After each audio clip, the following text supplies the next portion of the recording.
Bueno, en la clase anterior habíamos quedado en esta diapositiva donde es sumamente importante que ustedes puedan identificar dos conceptos. Por un lado es la concatenación, que es la tendencia que tiene un determinado elemento a unirse en cadena con el mismo elemento, ¿sí? Por eso se dice que el carbono tiene mucha tendencia a concatenar uno con otro. Y por otro lado, es la posibilidad de generar multiplicidad de enlaces, o sea, formar un doble o un triple enlace. Entonces, fíjense que por un lado es la concatenación y por otro lado tenemos que enfocar la posibilidad de formar un doble o un triple enlace. Entonces, eso tienen que tenerlo presente y remarcar. Con respecto al análisis de otra de las propiedades del carbono, tenemos que analizar cuáles son los óxidos que se conocen del mismo. De ellos tenemos tres bien caracterizados. Por un lado, el monóxido de carbono, el dióxido de carbono, que son los que más, de alguna manera, conocimiento tenemos. Y también tenemos lo que se conoce como el subóxido de carbono, al cual nosotros, de alguna manera, no le vamos a dar demasiada trascendencia, sino vamos a abocar al monóxido y al dióxido. Con respecto al monóxido de carbono, tanto el monóxido como el dióxido de carbono son gases, y una particularidad que tenemos que tener en cuenta en el caso del monóxido de carbono, que es un gas tóxico, ¿sí? Y también tiene un comportamiento de una base débil y tiene, al igual que el nitrógeno 2, una alta energía de enlace porque tiene presente un triple enlace, ¿sí?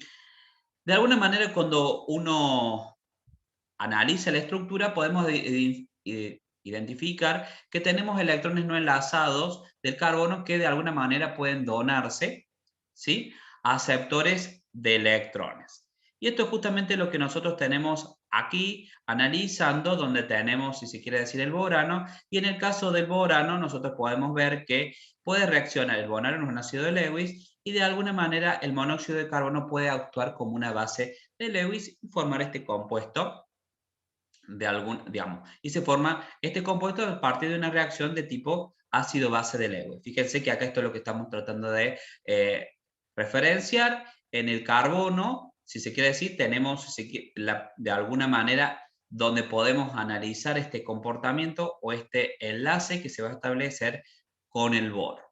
También tiene una particularidad muy interesante que muchas veces se utiliza el monóxido de carbono, es para la purificación de metales de transición, principalmente para la purificación del níquel, cuando nosotros tenemos si se quiere decir, eh, algún mineral donde tengamos níquel y queremos purificarlo, se hace a partir de la formación de un complejo, el tetracarbonil níquel. Si ustedes se fijan, de alguna manera, esto posibilita la generación de una especie que después, por un tratamiento térmico, eh, se libera el monóxido de carbono y queda el níquel purificado. ¿Qué sucede con el dióxido de carbono? Bueno, en el caso del dióxido de carbono, si uno analiza y ve esta tendencia que tienen o esta particularidad que tienen los elementos cabeza de grupo de formar multiplicidad de enlace, nos damos con la condición de que el dióxido de carbono es el único dióxido del grupo 14 que es volátil. ¿Por qué? Porque de alguna manera se generan moléculas discretas, y estas moléculas discretas, si bien digamos, son moléculas discretas, que cuando uno analiza la polaridad de la molécula es apolar, y debido a su bajo peso o a la baja disponibilidad de electrones que tiene la molécula, las interacciones de dispersión de London son muy débiles, por lo cual uno lo encuentra el dióxido de carbono en condiciones ambientales en estado gaseoso. Fíjense que en el otro caso tenemos todas estas especies, de alguna manera, ¿sí?, pensando en el comportamiento con número de oxidación formal más 4, todos son sólidos, la mayoría son sólidos todos son sólidos no volátiles, y que generan estructuras cristalinas que, dependiendo de cuál sea el dióxido que vamos a estar considerando, las mismas son de complejidad diversa.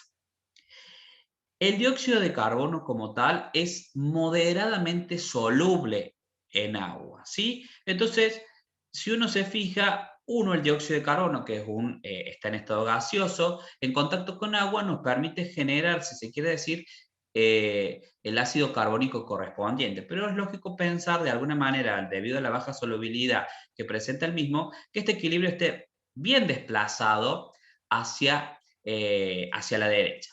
Es más, cuando uno hace un análisis en el laboratorio, si se quiere decir, apenas se forma el dióxido de el ácido carbónico, automáticamente esa molécula descompone, si se quiere decir, y forma el dióxido de carbono y agua. Por lo tanto, la existencia del ácido carbónico como tal en una solución acuosa es relativamente baja. Por lo tanto, no uno puede decir que es ácido carbónico el que tenemos como habíamos aprendido en su momento, sino en realidad que el ácido carbónico se descompone en dióxido de carbono y agua. Y eso es lo que les dice de alguna manera, de esto determina, si se quiere decir, que si uno considera todas las especies del dióxido de carbono y de dióxido de carbono y ácido carbónico, fíjense que el 96%, perdón, más del 99,6% está bajo la forma de dióxido de carbono y lo remanente está bajo la forma de ácido carbónico como tal. Entonces muchas veces cuando uno expresa o tiene el pK ácido asociado al ácido carbónico, en realidad uno tendría que ver, en vez de expresarlo en concentraciones de ácido carbónico, lo tendría que expresar en concentraciones de dióxido de carbono. ¿Por qué? Porque la mayoría del ácido carbónico se encuentra como tal. ¿Sí? Bien. Otra de las especies que es de interés del carbono son los halogenuros de carbono. Y en este caso, si ustedes se fijan, tenemos una situación que es bastante interesante dentro de los halogenuros de carbono. ¿Por qué? Porque en algún momento de la historia estos halogenuros de carbono, que se conocieron bajo la sigla la mayoría de SFC, que son clorofluorocarbono, se utilizaron porque tenían efectos o aplicaciones industriales que eran muy importantes, pero con el paso del tiempo se encontró que estas propiedades hacían que muchos de ellos tuviesen estas propiedades que valían, por ejemplo, su uso en la refrigeración, principalmente, que en la actualidad hay algo, digamos, en la refrigeración, en la generación de aerosoles. Si ustedes se fijan, muchas veces estos tipos digamos, estos tipos de gases, muchas veces indica que son libres de CFC, y bueno, se demostró de alguna manera que estos CFC tenían implicancias muy marcadas y efectos nocivos, principalmente en la destrucción de la capa de ozono y también en lo que se conoce con digamos, exacerbar el calentamiento global. ¿Sí? Tenía una particularidad, estos compuestos la mayoría son muy estables, como son muy estables, una vez que son emitidos a la atmósfera pueden viajar de la troposfera, pueden alcanzar la estratosfera, y en la estratosfera, debido a la radiación de alta intensidad que viene de los rayos del sol, se podían romperlo. Esto favorecía la ruptura de los enlaces cloro-carbono, ¿sí? ¿Y esto qué permitía? Bueno, liberar átomos de cloro. Estos átomos de cloro entraban en unos ciclos catalíticos que llevan de alguna manera a la destrucción de la capa de ozono, y eso es lo que determinó en algún momento la generación de un agujero que es muy famoso. Después de algunas revisiones y después que la ciencia determinó que justamente eran los FC los que estaban involucrados en ese proceso, bueno, se llevó a distintos protocolos o acuerdos internacionales que implicaron la remoción de los mismos.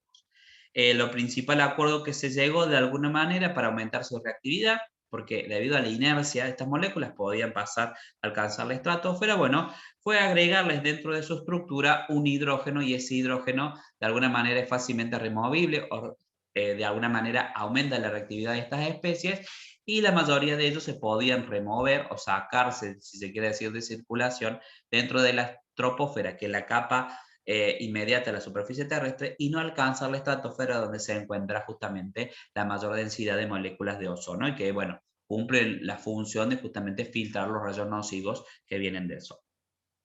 ¿Qué podemos llegar a decir de ellos? Fíjense que, si ustedes se fijan, la mayoría de ellos tienen una característica, perdón, ¿cómo los podemos obtener? Bueno, la principal vía de obtención es a partir, acá estamos presentando halogenuros de tipo donde tenemos un solo átomo de carbono, pero tenemos halogenuros que pueden llegar a tener dos átomos de carbono como tal. ¿sí? Y en este caso el proceso de obtención es a partir de la halogenación del metano, dependiendo de cuánto es lo que uno ponga de presión o cuánto es la fuente digamos, cuánto es lo que se proporciona del halógeno como tal. Esto permite de alguna manera la remoción o la sustitución de un hidrógeno por un halógeno, y dependiendo de cuándo sea esta proporción, si ustedes se fijan, cada vez ser más, digamos, cada vez vamos a tener más halógenos sustituidos y, por ejemplo, vamos a llegar a la formación, qué sé yo, por ejemplo, del tetracloruro de carbono o el cloroformo, que es carbono, hidrógeno, cloro 3. Entonces, dependiendo de cuánto sea el aporte del halógeno, vamos a tener mayor número, digamos, la sustitución va a ser cada vez mayor. Tenemos también la posibilidad de que estas especies puedan hidrolizar, ¿sí?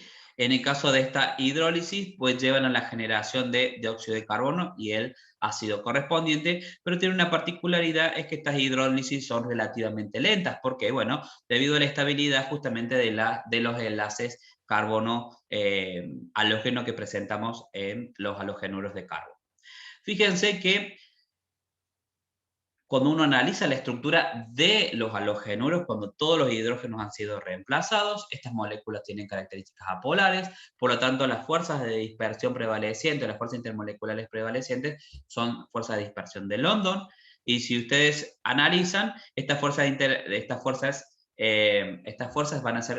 van a empezar a ser más importantes a medida que vayamos bajando en el grupo desde el flúor hasta el yodo, y eso hace, por ejemplo, de alguna manera, cuando uno analiza, es porque el punto de fusión va aumentando a medida que vamos al grupo, a medida que vamos bajando en el grupo, y lo mismo va pasando con la energía con la temperatura de ebullición. Algo que es bastante interesante de remarcar es que el yoduro, el tetrayoduro de carbono, si uno se fija, es una especie bastante inestable, no tiene tendencia de alguna manera a formarse, o su tendencia es muy baja, y eso se puede analizar cómo uno puede valorarlo a partir de los deltas de formación. Fíjense que tanto para los bromuros de carbono como para los tetrabromuros de carbono como para el tetrayoduro de carbono, fíjense que esos deltas de formación son mayores, son positivos, son mayores a 0, lo que nos indica que la estabilidad de ese producto se genera, o sea, del halogenuro que se genera, es muy baja y tienen tendencia a descomponerse o volver directamente a los reactivos que le dieron origen, ¿sí? Que en este caso, bueno, como estamos hablando de formación, sería el carbono más el halógeno correspondiente. Fíjense que, haciendo un poco el análisis de los puntos de fusión, uno podría esperar o hacer una valoración de cuáles son los estados de agregación que esperaríamos a temperatura ambiente. Bueno, en el caso del tetrafluoruro de carbono es un gas, en el tetracloruro es un líquido, es más, uno lo comercializa, uno lo compra, y tanto el tetrabromuro como el tetrayoduro de carbono, los dos son sólidos. Remarquen esto, estos delta G de formación de alguna manera nos dan cuenta de la inestabilidad de los halogenuros de carbono que tienen tanto el bromuro como el yoduro.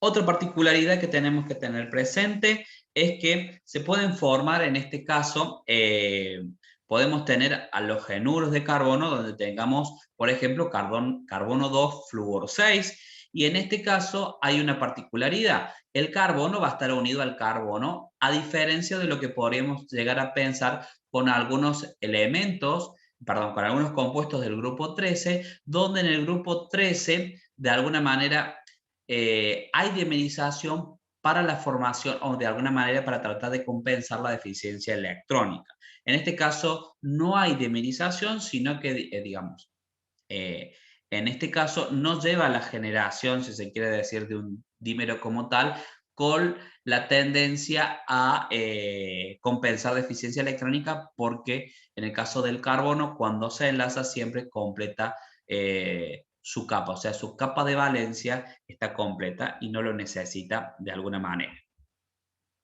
No necesita formar un dímero para lograrlo, ¿sí? No, esto es solamente para que ustedes puedan hacer algún tipo de análisis. Tenemos la posibilidad de generar carburos. Dentro de estos carburos tenemos tres posibilidades, los que conocemos como carburos salinos, intersticiales y covalentes, y esto solamente es para que ustedes tengan una referencia a título informativo. Lo mismo pasa con compuestos del tipo cianuro, cianato y tiocianato, y todo lo que tiene que ver con aquellos carbonos donde tenemos un enlace de tipo carbono-azufre, donde el que se destaca principalmente es el disulfuro de carbono, que uno lo remarca y uno lo analiza porque su utilización es muy marcada como solvente de laboratorio y también como solvente industrial para la solubilización principalmente de compuestos apolares. Bien, entonces ahora sí vamos a adentrarnos a hacer un análisis de lo que sucede con el silicio. Lo que remarcamos lo que les comentaba en la clase anterior es que después del oxígeno sigue el silicio en abundancia, en masa, en la naturaleza.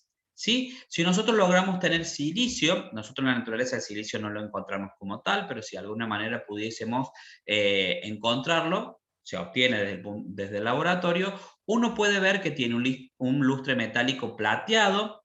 Eso le da algunas características de metaloide, pensándolo en esa característica física, pero principalmente es un metaloide, ¿sí? Y lo que tenemos que remarcar es que el silicio como tal presenta una red cristalina igual que la que presenta el diamante y tiene un comportamiento inerte. El silicio, el silicio metálico, se utiliza, o su principalmente utilización, es en el campo de la electrónica como semiconductor. ¿Sí? Tiene algunas particularidades, es que a altas temperaturas va a reaccionar con halógenos, ¿sí? También va a reaccionar con oxígeno, formando el sílice, el dióxido de silicio, y también tiene la posibilidad de reaccionar con nitrógeno. Hay algo que sí tenemos que tener en cuenta también, es que el silicio puede reaccionar con bases fuertes, y de alguna manera llega a la formación de silicatos. Fíjense que en este proceso es un proceso de tipo óxido de reducción, donde el silicio se va a estar oxidando y lleva a la generación de hidrógeno, por lo tanto, a la reducción del hidrógeno involucrado en este proceso. Pero de nuevo, remarquen esto, la importancia de que ustedes pueden valorizar que en esta reacción se genera uno de los enlaces que es relevante para la química del silicio, que es la generación de un enlace covalente silicio-oxígeno. Generalmente cuando tengamos la presencia de una especie que aporte oxígenos, el silicio va a tratar de generar un producto que lleve a la formación justamente de ese enlace, silicio-oxígeno. ¿Sí? Algo que tenemos que tener presente es que dentro del silicio, algo que es de relevancia es la sílice, que es el dióxido de silicio. Fíjense en que cuando uno analiza, no hay ninguna especie que aporte absorciones, si se quiere decir, en el UV, perdón, en el visible, por lo tanto nosotros lo vamos a tener, vamos a ver lo que es un sólido transparente, ¿sí? Al UV, por eso se lo utiliza muchísimo en la generación de cerda de cuarzo, porque no tiene absorciones ni en el infrarrojo, perdón, no tiene absorciones ni en el infrarrojo, ni en el visible, ni tampoco tiene absorciones en el UV, por lo tanto se utiliza mucho para generar celdas de cuarzo, ¿sí? O celdas aquellas donde tengamos que hacer mediciones, donde nos importa tener un recipiente que no absorba en el UV. Este dióxido de silicio tiene una característica, es que este sólido, de alguna manera, tiene una estructura de tipo diamante, como si fuese el silicio elemental, es aislante y de alguna manera es muy estable desde el punto de vista, es estable desde su reactividad.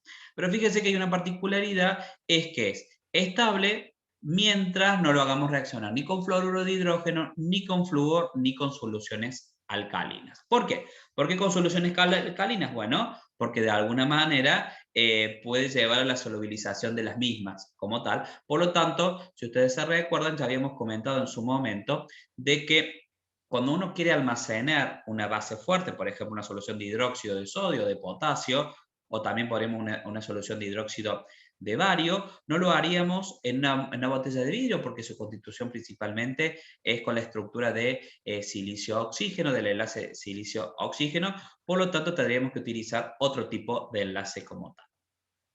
Pero ¿por qué de alguna manera la sílice o el cuarzo, que también es constituyente principalmente de los vidrios y que lo que les voy a mostrar a continuación tiene que ver un poco con el esmerilado, si se quiere decir, del vidrio, cuando hacemos eso, digamos, cuando también uno quiere hacer el esmerilado del vidrio o cuando uno quiere darle algún toque artesanal, si se quiere decir, a un vidrio. Fíjense que por qué como fuente principal de esos procesos se utiliza, por ejemplo, fluoruro de hidrógeno y no se hace con cloruro de hidrógeno. Bueno, fíjense particularmente lo siguiente. La reacción de el dióxido de silicio con el fluoruro de hidrógeno, fíjense que está muy favorecido al punto de vista está muy favorecido del punto de vista entálpico y no así la reacción del cloruro de hidrógeno con el dióxido de silicio, donde fíjense que un proceso es exotérmico y otro proceso es endotérmico.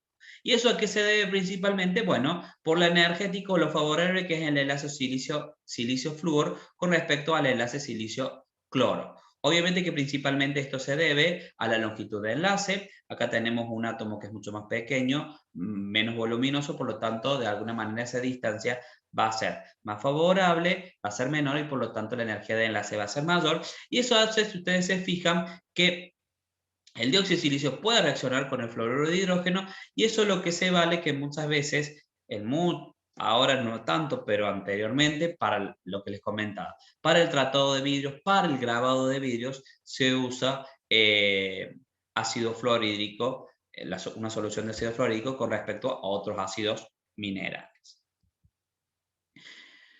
Una particularidad que tienen, también tiene el silicio, pero que se diferencia totalmente del carbono, es que puede formar algunos silanos.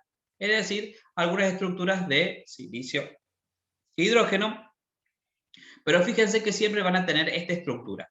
Silicio N, hidrógeno 2, 2 por N más 2. ¿Esto qué significa? Que es una cadena de silicio totalmente saturadas de hidrógeno. Por lo tanto, ¿eso qué nos indica? Que en el caso de estas estructuras, de estos silanos, no vamos a tener la posibilidad de encontrarnos con doble enlace, que eso ya lo hemos hablado, ya lo hemos reflexionado a qué se debe. Bueno, porque de alguna manera para que se forme el doble enlace, la aproximación de un silicio con otro silicio tiene que ser tal que permita un eficiente solapado lateral. Y eso no se da cuando nosotros tenemos átomos voluminosos, como es el caso del silicio.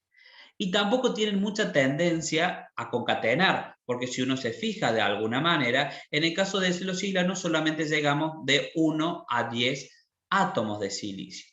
Esta tendencia de alguna manera a concatenar también la podemos ver en el germanio, pero solamente en los germanos llegamos hasta 9, y en el caso de los estananos solamente se encuentra, si se quiere decir, o uno puede ver que puede generar un enlace estaño-estaño y ahí de alguna manera cortamos el hidruro de estaño que uno podría analizar. Entonces, ¿qué debemos remarcar de acá? Que el silicio no tiene tendencia a concatenar. En realidad, que el silicio cuando forma silano, o sea, enlace silicio-hidrógeno, no tiene tendencia de alguna manera a tener una estructura como hidrocarbonada, como presenta el carbono, solamente que esto permitiría hasta 10 átomos de silicio y no va a presentar insaturación. ¿Qué hablamos con insaturaciones? Que no va a poder presentar dobles o triples enlaces, que es lo que ya hemos discutido, la razón de por qué se debe eso. Si ustedes se fijan, cuando uno también puede analizar y hace una comparación entre lo que serían estructuras saturadas de hidrógeno, en el caso del carbono, y estructuras saturadas de hidrógeno, en el caso del silicio, remarquen, esto sería la familia de los alcanos para el carbono, estos son los silanos.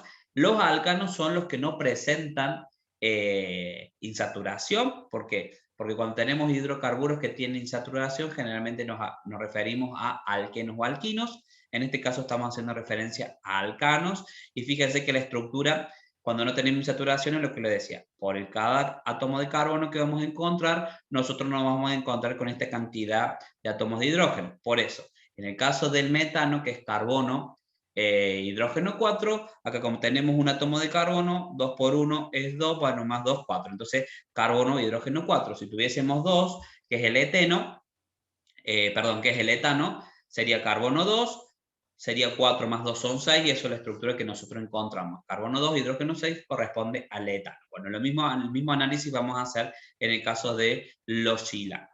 Recuerden ustedes que ahora, en este caso, tanto silanos como alcanos tienen, son moléculas apolares, y las fuerzas de dispersión, digamos, las fuerzas intermoleculares son fuerzas de dispersión de London. Entonces, en el silano, como el silicio es más grande, las fuerzas de dispersión de London en este caso son más importantes, y eso hace, si ustedes se fijan, que los puntos de ebullición sean mayores para los silanos que con respecto a los alcanos. Pero de nuevo, remarque, fíjese que no son puntos de ebullición altísimos, porque estos están en Kelvin, ¿sí? 298 sería temperatura ambiente, entonces nos encontraríamos más o menos en esta situación, para que ustedes puedan ver que los puntos de ebullición tampoco son muy marcados un caso con respecto al otro. Bien. Los silanos tienen una particularidad, que en presencia generalmente de fuentes de cloro, ¿sí?, tienen la posibilidad, si se quiere, de reaccionar y formar lo que se conocen como clorosilanos. Estos clorosilanos, dependiendo de la cantidad que uno provea, podemos reemplazar un hidrógeno, podemos reemplazar varios hidrógenos, ¿sí? Entonces ahora tenemos la particularidad de que estos clorosilanos pueden hidrolizar, o sea que pueden reaccionar con moléculas de agua, y nos llevan a la generación de estructuras mucho más complejas. Eso es lo que se conoce como siliconas. En el caso de las siliconas, fíjense en que ahora estas estructuras no tienen oxígeno, pero ahora la hidrólisis de las mismas con oxígeno nos lleva a generar que los silicios ahora empiezan a unirse entre ellos a partir de un puente con oxígeno. Esto es lo que es la estructura típica de las siliconas, que si esto fuesen 4 oxígenos, fíjense que en algunos casos son 4 oxígenos, en este caso no, pero si fuesen 4 oxígenos y no tuviésemos estos grupos alquilos, serían silicatos, ¿tá? Pero en este caso, como tenemos grupos alquilos involucrados, o sea, grupos del punto de vista de la química orgánica, esto nos lleva a la generación de productos que tienen un carácter orgánico, que son justamente las siliconas. Las siliconas, ¿cuáles son las características principales que tienen? Bueno, que son repelentes al calor, son muy resistentes a la temperatura, también tienen características de aislantes térmicos y son inertes. Debido a todas estas estructuras, las siliconas se utilizan muchas veces como material de pegamento, como material de llenado, y muchas veces en este material de llenado puede ser material de relleno, tanto desde el punto de vista de la industria como también del punto de vista corporal. En el caso de los halogenuros de silicio, que era lo que habíamos visto que se podían generar en estas reacciones, cuando hacemos reaccionar el silano con una fuente de un halógeno, ¿sí?, tienen mucha tendencia a hidrolizar, a diferencia también de los halogenuros de carbono. Y bueno, esta tendencia a hidrolizar principalmente se debe ¿a qué? A que voy a tener un oxígeno involucrado, que nos va a llevar a la generación de un enlace silicio-oxígeno, que eso es muy favorable, pero también a la posibilidad de que estos silicios, digamos, ahora el silicio, al pertenecer al periodo 3, tiene disponibilidad de orbitales D. Entonces, al tener tiene disponibilidad de orbitales D, ahora cuando el agua empiece a regenerar el ataque, si se quiere decir, al silicio, en este caso fíjense que el silicio tendría una densidad de carga positiva, en el caso del agua tendría una densidad de carga negativa, entonces se genera este ataque, si se quiere decir, pensando en una reactividad de ácido de base de Lewis.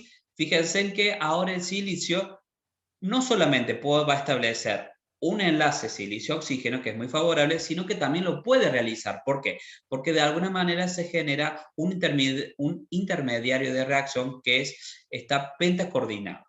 ¿Por qué se puede generar este intermediario? Pentacoordinado, bueno, porque justamente ahora el silicio puede cambiar su hibridación y de alguna manera, al cambiar su hibridación, puede establecer esta interacción.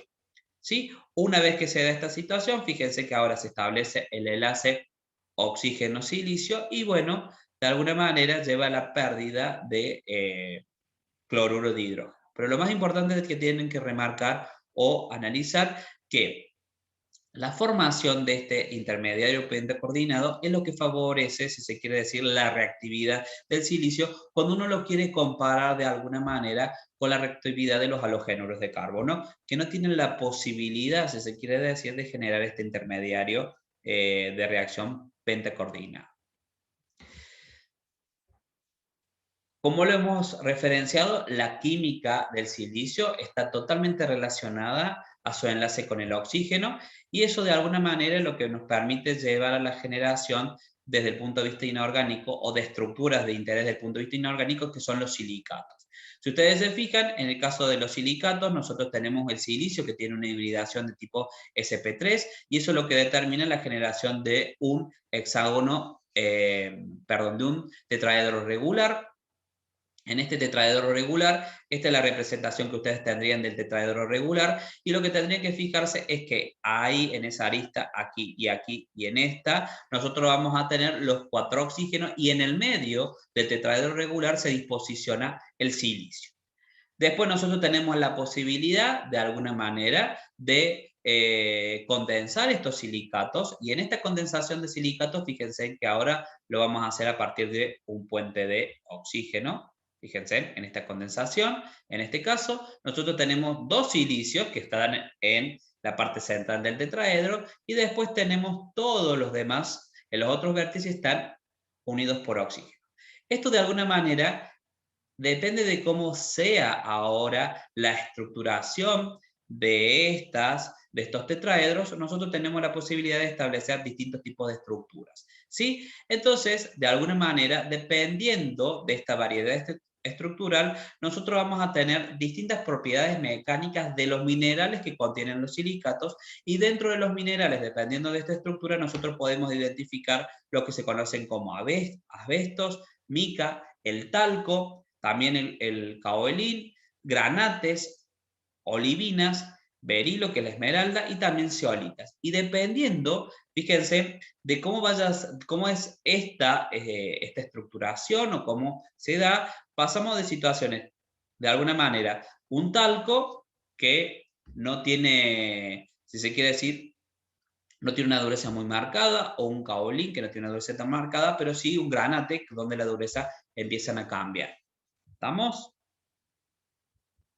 Bueno, acá algunos comentarios con respecto al germanio. Sí, lo que tenemos que tratar de identificar es que sus propiedades químicas son muy similares al del silicio, por lo tanto tiene un comportamiento de metaloide y su uso actual está muy asociado a la industria de la electrónica. Y con respecto, a medida que vamos bajando en el grupo, nos vamos a encontrar con 2 elementos que tienen comportamiento metálico un poco más definido. Y dentro de ellos tenemos el estaño y el plomo. Entonces, si ustedes recuerdan, el estaño, dependiendo de, tiene 2 formas alotrópicas, dependiendo de cuál sea la temperatura a la cual nos vamos a encontrar, nos encontramos con un comportamiento metaloide, y si empezamos a hacer cambio de temperatura, vamos a encontrar con un comportamiento metálico. ¿Sí? Si ustedes hacen el análisis un poco más exhaustivo, si se quiere decir, uno que podríamos analizar o que podríamos tener de referencia, que a medida que vamos bajando en el grupo, el número de oxidación más 2 se hace cada vez más importante por una cuestión de efecto de par inerte. Si ustedes se fijan, nosotros acá tenemos algunos comportamientos un poco más marcados. En este caso, todos los óxidos, tanto de estaño como de plomo, con su número de oxidación más 2 y más 4, presentan un comportamiento fotérico, pero el que presenta comportamiento fotérico por excelencia es el dióxido de estaño, y estos tienen un comportamiento más marcado desde el punto de vista comportamiento básico.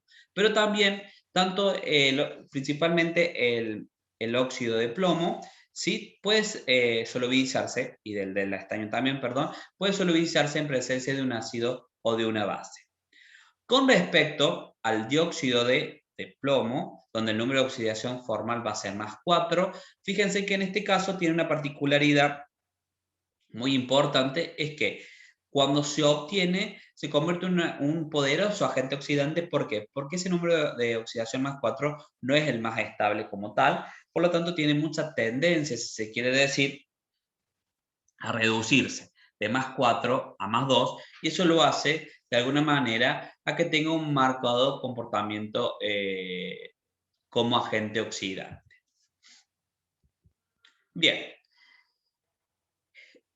en el caso del estaño, si ustedes se fijan, y en el caso también de el plomo, son dos especies que tienen tendencia a hidrolizar, y en este caso, si ustedes se fijan, en este proceso de hidrólisis se lleva a la liberación de protones, por lo tanto sus soluciones de alguna manera evidentemente van a ser ácidas, y fíjese que tiene una constante ácida no despreciable de 3 por 10 a la menos 4, que es mayor que la del ácido acético.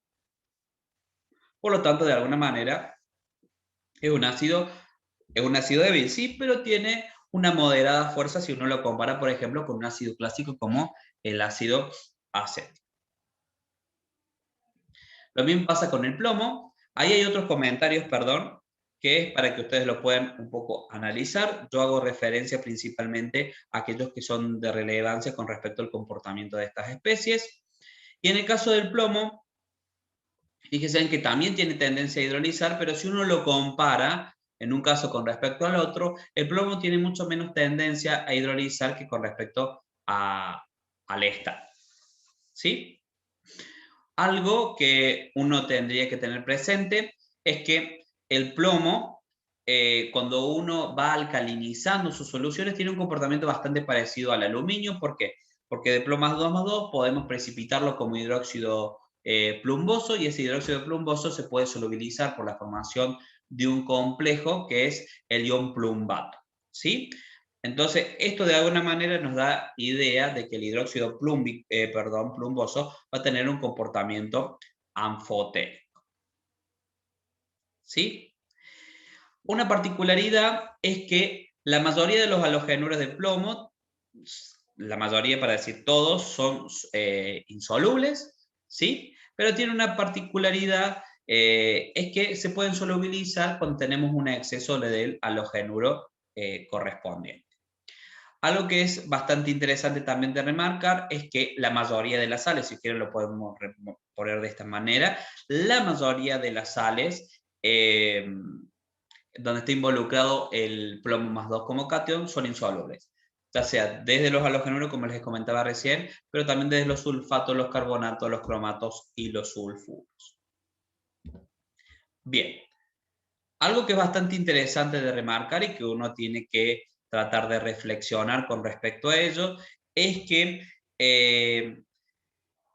el plomo, varios compuestos del plomo se utilizan principalmente, lo que les había comentado en algún momento, se utilizan en las baterías, ¿sí? Y eso hace muchas veces que la mala disposición de los residuos que se generen, que contienen plomo, hacen de que el mismo pueda alcanzar la naturaleza, y el plomo más 2 tiene de alguna manera efectos nocivos muy marcados, no solamente para el medio ambiente, sino también para la salud. ¿Sí? Entonces, de alguna manera, es un metal que continuamente requiere revisiones desde el punto de vista del control ambiental, como también desde el control normativo del mismo.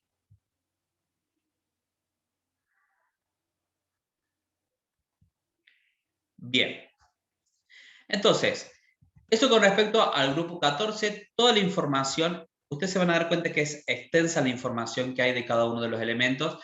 Yo siempre lo que trato es de remarcarle los conceptos que son más importantes, y cuando ustedes hagan el ejercicio de estudio, traten de guiarse de lo que esté indicado en la diapositiva. ¿Para qué? Para que puedan concentrar su estudio en las propiedades que nosotros consideramos, en aquellas propiedades, aquellos conceptos que nosotros consideramos más relevantes.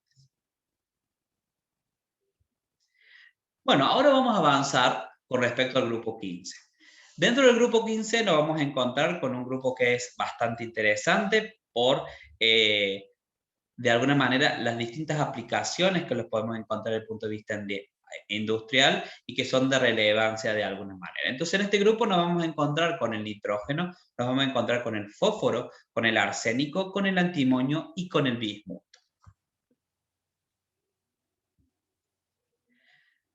Dentro del análisis que vamos a hacer del grupo 15, bueno, la presentación clásica de aquellas propiedades, lo que ustedes tienen que tener presente en este caso es cómo va a ser la estructura que presenta, digamos, cómo es la configuración electrónica que presenta cada uno de ellos, porque la mayoría de los casos se caracterizan por tener un nivel P semicompleto, ¿sí? Y eso le da particularidades o le da una estabilidad a ese subnivel que es bastante interesante de analizar, sobre todo con algunas propiedades si lo analizamos con el grupo anterior o con el grupo posterior con respecto al grupo 15. Tenemos que tener en cuenta algunas particularidades, es que es un grupo de elementos clásicamente de no metales, ¿sí? Presentan varias irregularidades, principalmente de tipo estructurales, ¿sí? Y si ustedes se fijan, cuando hablamos del grupo de elementos no metálicos, es porque tenemos tanto el fósforo como el nitrógeno como no metales por excelencia, pero también tenemos que incluir que tenemos el arsénico y el antimonio como un comportamiento metaloide. O sea que los estamos sumando a ellos y solamente el bismuto lo podríamos considerar como metal. Entonces, de todos, si se quiere decir, la mayoría tienen características o no metálicas netamente, o también algunas que debido a su comportamiento no metálico.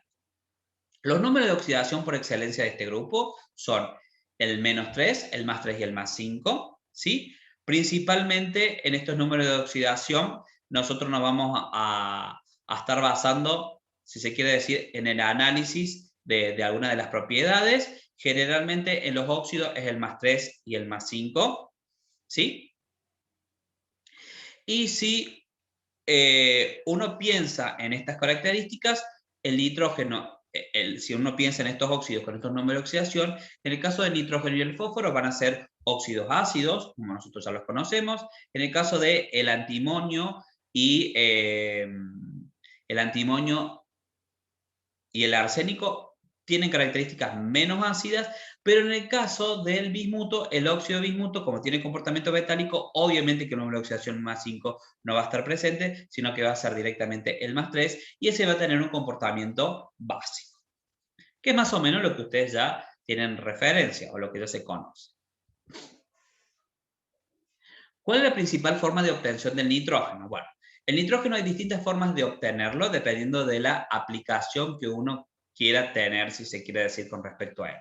La obtención desde el punto de vista en el laboratorio, una de las más importantes es a partir de la descomposición térmica del nitrito de amonio, donde si ustedes se fijan se genera por calentamiento el nitrógeno y se libera agua en ese proceso, ¿sí? También vapor de agua. Si lo queremos hacer de forma industrial, de alguna manera, si lo queremos obtener de forma masiva, lo que se hace es la destilación fraccionada del aire, y a partir de esta destilación fraccionaria, muchas veces lo que se hace es obtener en un mismo proceso nitrógeno y también se puede obtener oxígeno. Pero si nosotros quisiéramos obtener un nitrógeno que no tenga de alguna manera, porque en la destilación, cuando hacemos nosotros la destilación fraccionada de aire, siempre algo de oxígeno o de algún otro componente del aire puede quedar como impureza, pero si uno necesita de alguna manera nitrógeno de calidad, de una pureza extremadamente alta, un 99,999, lo que uno puede hacer es a partir de la descomposición del ácido de sodio, ¿sí? Generalmente se dice que es nitrógeno para espectroscopía, ¿por qué? Si es un proceso donde uno quiere ver la interacción de alguna manera de la interacción de la luz, de distintas longitudes de onda, de alguna manera, y no quiere tener ninguna otra interferencia, necesitamos un nitrógeno de alta pureza para realizar esas mediciones. Entonces, para ello se utiliza la descomposición de nuevo térmica, pero en este caso de la acidez de sodio. En el caso de esta descomposición térmica la lleva a la generación de nitrógeno como tal y también sodio, pero lo más importante acá a remarcar es que Este nitrógeno es de alta pureza, porque no hay otro tipo de contaminante o otra impureza que esté en el medio, lo que nos puede asegurar justamente que el nitrógeno se va a encontrar en esas condiciones de pureza como tal. Bien. ¿Qué sucede si ahora nosotros empezamos a pensar en cómo es la obtención industrial de los otros? Por ejemplo, el fósforo, el arsénico, el antimonio y el bismuto. Bueno, fíjense que en todos los casos, de alguna manera, lo que nosotros vamos a estar utilizando o la estrategia es la utilización. Fíjense, en la mayoría de los casos, lo primero que nosotros vamos a estar tratando de hacer es generar o tener de antemano una especie oxigenada, ¿sí? Una especie oxigenada del elemento que nosotros queremos obtener y vamos a estar haciéndolo en presencia de carbono. ¿Por qué? Porque es un proceso de tipo redox. En este proceso redox lo que vamos a tratar nosotros de hacer es al carbono oxidarlo y a la especie que tiene un número de oxidación positivo, que es una especie que tiene, que está, si se quiere decir, un número de oxidación, perdón, una especie que está oxidada y que vamos a intentar reducirla para encontrarla en estado de elemento. Bueno, y eso es justamente medianamente la estrategia. Para el caso del fósforo podemos partir directamente del fósforo, ¿sí? Entonces, perdón, en este caso podemos partir del fosfato. Si vamos a utilizar, lo vamos a hacer en presencia de sílice. ¿Por qué? Porque todo esto de alguna manera nos va a llevar a la siguiente, nos va a favorecer, si se quiere decir, la reacción en presencia de calor. Fíjense que el carbono lo que vamos a estar haciendo en el caso del carbono es oxidándolo, perdón, sí, lo vamos a estar oxidando, bien digo, y en el caso del fosfato lo vamos a estar reduciendo a fósforo 4. Entonces, esta es una forma de obtener.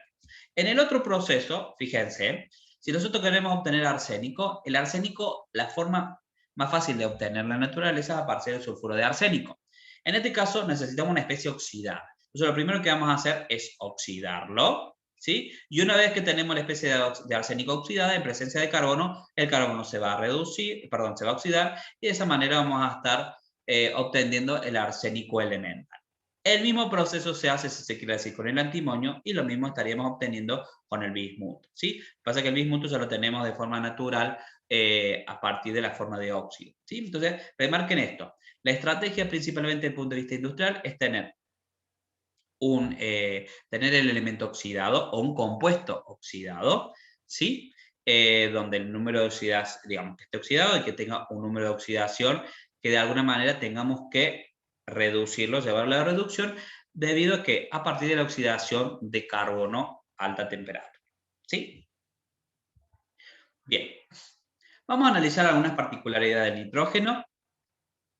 El nitrógeno, su forma elemental, es nitrógeno 2 y tiene una particularidad muy interesante. Si ustedes se recuerdan, presenta un un triple enlace, perdón, es muy inerte y debido a ese triple enlace es una molécula discreta. Esa inercia química se debe justamente a que la energía de enlace es muy marcada, son casi 1000 kilojoules por mol, o sea que es muchísima energía que nosotros tendríamos que entregarle para poder romper ese triple enlace y por eso la inercia química. ¿Eso qué me está indicando de alguna manera? ¿Sí?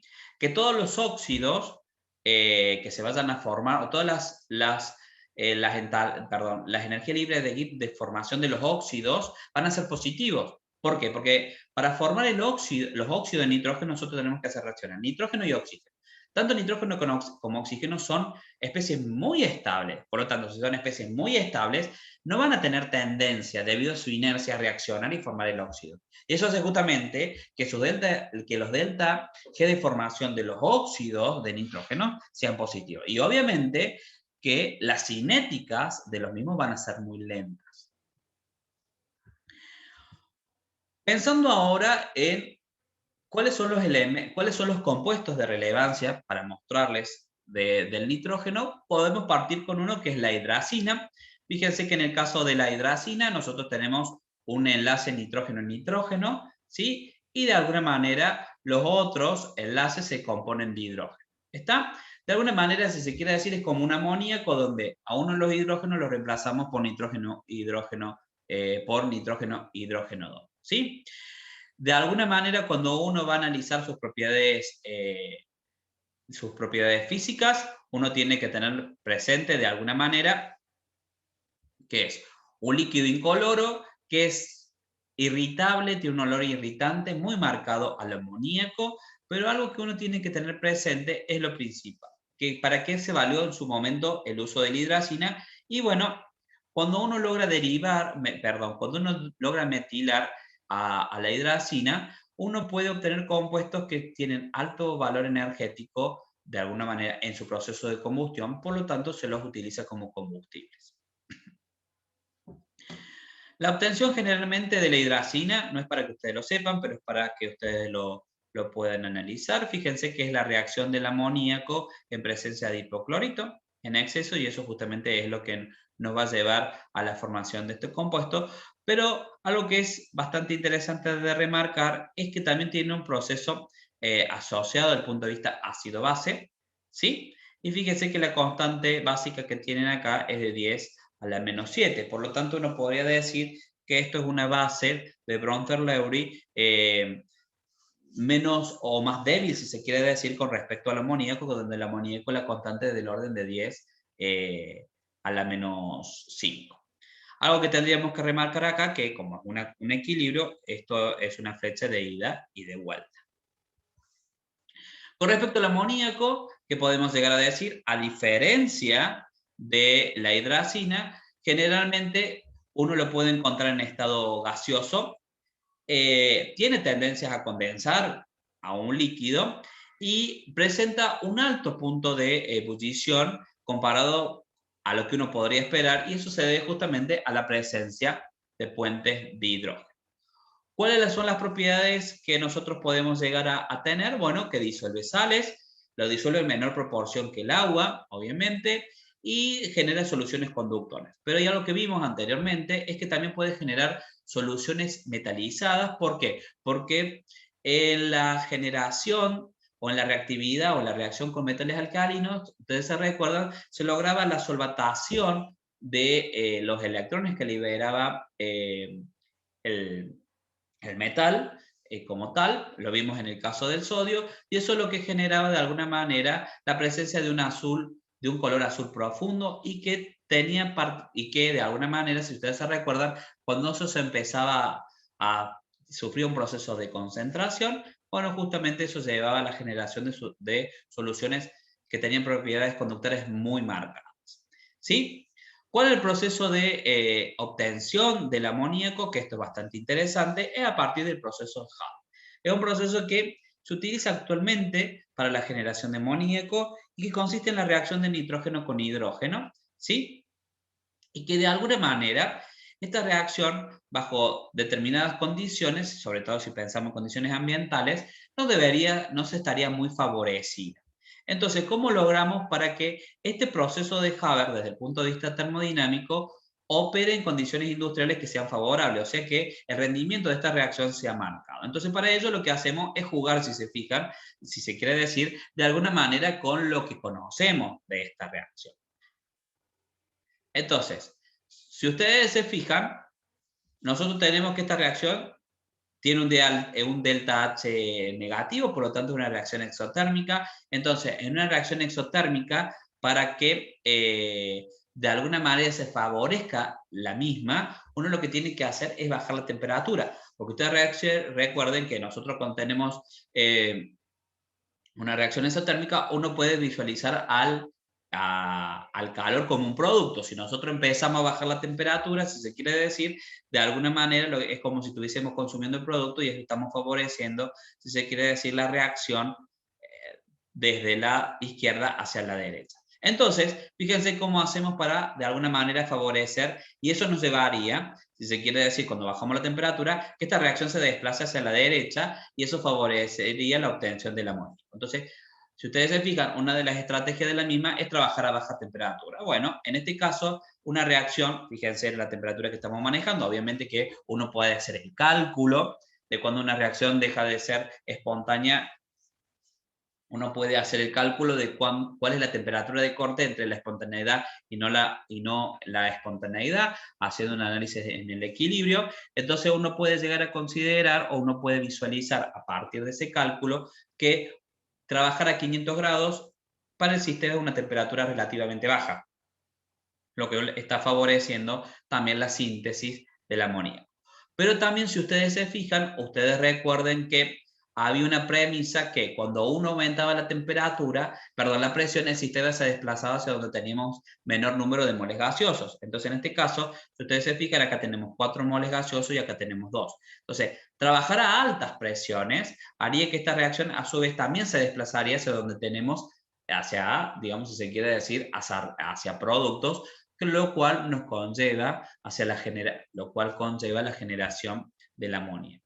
También sí, eso es el punto de vista termodinámico, y si uno quiere favorecer, si se quiere decir, la reactividad de la misma, o mejor dicho, si uno quisiese favorecer la cinética de la misma, la idea es utilizar un catalizador metálico, que es lo que vimos la vez pasada, cuando analizamos un poco la disociación la disociación hemolítica del hidrógeno, lo cual favorecía justamente la reactividad donde estaba involucrado como tal. ¿Sí? En el caso del amoníaco, también el amoníaco está involucrado, la combustión del mismo, de alguna manera, nos lleva a la generación, si ustedes se fijan, de especies, perdón, la oxidación del amoníaco nos lleva a la generación de óxido de nitrógeno, y estos óxidos de nitrógeno de alguna manera son los que están involucrados en el proceso de Oswald que lleva a la generación del ácido nítrico. Algo que tenemos que tener presente es que el amoníaco puro también tiene procesos de autoionización, pero si uno los compara con el agua son mucho más despreciables, ya que la constante del agua es 1 por 10 a la menos 14. Y si algo que tenemos que tener presente es que el amoníaco es una base de Brother-Lowry débil y que tiene una constante asociada de 10 a la menos 5. Pero es una base de Brother-Lowry que tiene mayor fortaleza que la hidracina, que ustedes recuerden tenía una constante básica del orden de 10 a la menos 7. Bien, dentro de lo que les comentaba recién, algo que es bastante interesante, algo que no les comenté recién y que es importante remarcar, es que en estos casos el número de oxidación que se presenta, el número de oxidación formal del nitrógeno es de -3 en todos estos casos, tanto en la hidracina como en el amoníaco. Ahora vamos a empezar cuando los números de oxidación formales del nitrógeno son positivos. Cuando el nitrógeno forma oxígenos principalmente, esto remárquenlo, cuando el nitrógeno forma sus óxidos, están bien caracterizados todos los números de oxidación posibles, desde el +1 hasta el +5. Obviamente que los de relevancia van a ser el +3, el +5, porque eso nos van a conducir a los oxoácidos conocidos del nitrógeno, que son el ácido nítrico y el ácido nitroso, pero no significa que los otros no se conozcan. Si uno analiza las fórmulas de cada uno de ellos, si ustedes se fijan, esto es solamente para título informativo, todos, ¿sí? Todos, hasta el dióxido de nitrógeno, fíjense que a temperatura ambiente, a 25 grados, todos están en estado gaseoso, ¿sí? Presentan distintos tipos de colores. En los dos primeros casos son incoloros, después pasa por un color rojizo, después pasa por un color naranja. En el caso del tetróxido de dinitrógeno, que fíjense que en el caso del tetróxido de dinitrógeno es una dimerización del dióxido de nitrógeno, pasamos de un estado gaseoso a un estado líquido, que generalmente tiene colores amarillentos, y en el caso del pentóxido de dinitrógeno tenemos un sólido que es volátil, pero cuando uno analiza la estructura, en realidad uno puede identificar, si se quiere decir, estructuralmente podemos hacer la analogía, no podemos hacer la analogía, sino que estructuralmente podemos identificar un catión y un anión, ¿sí? En el caso del anión está identificado por el anión nitrato, y en el caso del catión es lo que se conoce como nitronio. Entonces, esta estructura, esta fórmula de alguna manera uno lo puede pensar como una sal, el nitrato de nitrógeno, ¿sí? Algo que les había comentado anteriormente, todas las entalpías de formación y lo que corresponde con los delta G de formación de estos óxidos van a ser todos positivos, lógicamente, porque los elementos del cual estamos partiendo para la formación de los mismos, que es nitrógeno y oxígeno, son muy estables, por lo tanto no están favorecida la formación de estos óxidos como tal. ¿Sí? Por lo tanto, generalmente su formación se da en sistemas de muy alta temperatura, que por ejemplo tenemos en los procesos de combustión de un vehículo, ¿sí? Donde se da todo el proceso de combustión, si se quiere decir, la generación energética del funcionamiento de un motor. Bueno, ahí se da a altísimas temperaturas y eso lleva a que el nitrógeno y el oxígeno ambiental en esas condiciones permita justamente la generación de estas gamas de óxidos de nitrógeno.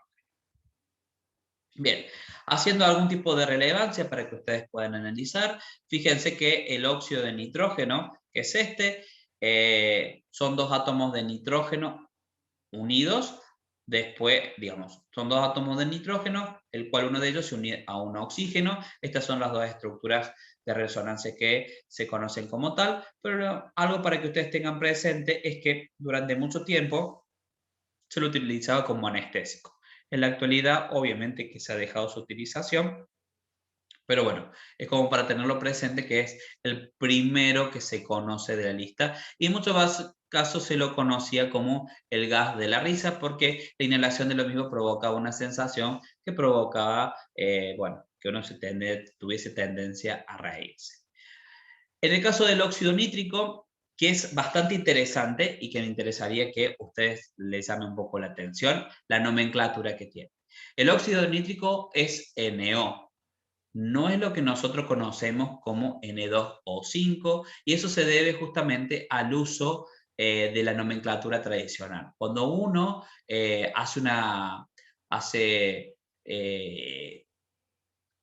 uno quiere de alguna manera adquirir NO y lo quiere, va a cualquier empresa, no lo pide.